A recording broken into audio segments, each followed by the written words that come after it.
आपल्या देशात कॅन्सर रुग्णांची संख्या वाढते. कॅन्सरचं निदान करण्यासाठी बायोप्सी करावी लागते. त्याकरिता एक छोटं ऑपरेशन करावं लागतं आणि त्यानंतरच त्याचा रिपोर्ट येतो. या प्रक्रियेसाठी भरपूर वेळ जातो.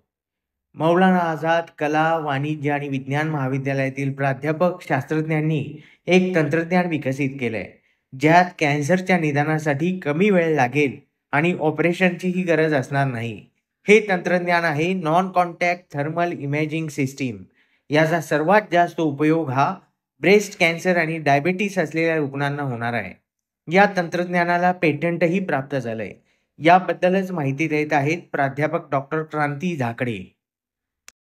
आमचा जो ग्रुप आहे तो ग्रुप कॉन्टॅक्टलेस इन्व्हेन्सिव्ह सिस्टीमवरती काम करत असताना आमच्या असं लक्षात आलं की काही इन्फ्रारेड जी सिस्टीम आहे त्याला डिझाईन आणि डेव्हलप करून आम्ही शरीराच्या वेगवेगळ्या भागांच्या अवयवांचा अभ्यास करू शकतो रोगाच्या निदानासाठी.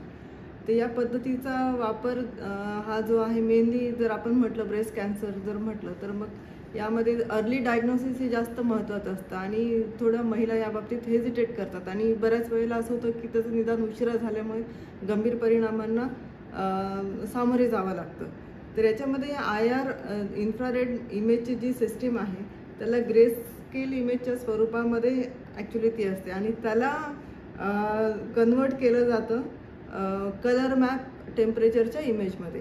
आणि ही कलर मॅप टेम्परेचरची इमेज जेव्हा डेव्हलप होते त्याच्यामध्ये जेव्हा पूर्ण बॉडीचं इमेज डेव्हलप झालेली असते ना त्यावेळेस ॲक्च्युअल त्या पॉईंटला त्या बॉडीचं त्या पार्टचं टेम्परेचर काय आहे हे तिथं नोट झालेलं असतं आणि त्याचं जेव्हा ॲनालिसिस केलं जातं तर त्यावेळेस लाईव्ह स्वरूपामध्ये प्रत्येक पार्टला जे टेम्परेचर निर्माण झालेलं आहे त्या क्षणाला त्यावेळेला त्याचं ॲनालिसिस करून आपल्याला रोगाचं निदान करण्यासाठी मदत होते. त्याच्यामुळे ही एक कॉन्टॅक्टलेस जी पद्धती विकसित झालेली आहे त्याचा उपयोग हा अशा रोगांच्या निदानासाठी होण्यास मदत होते. म्हणून याला non contact thermal imaging system असं म्हटलेलं आहे. आणि वेगवेगळ्या रंगाच्या ज्या इमेज डेव्हलप होणार आहेत त्याच्यातून त्या माध्यमातून त्या भागाच्या टेम्परेचरवरती इथं अभ्यास केलेला आहे.